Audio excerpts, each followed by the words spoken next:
Ассаламу алейкум туугандар, мына жаздын бүгүнкү эң алгачкы гүлдөй турган бадам гүлүнүн гүлдөп турганын көрүүгө болот. Бул жер таш көмүрдүн кара суусу. Мынакей. Уже бадам гүлдөп, өрүк гүлүн ачканы калыптыр. Буюрса мынакей, жаз келди.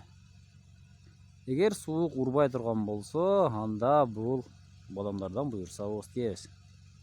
Алгачкы жазыңыздар менен эң биринчи гүлдөй турган бул бадам өсүмдүгү. Биринчилерден болуп бадам гүлдөйт. Ошондой эле мынакей талдар алыста аркасында көрүнүп турат, жашыл түскө ээ боло баштаптыр. Мына туугандар, жазыңыздар менен.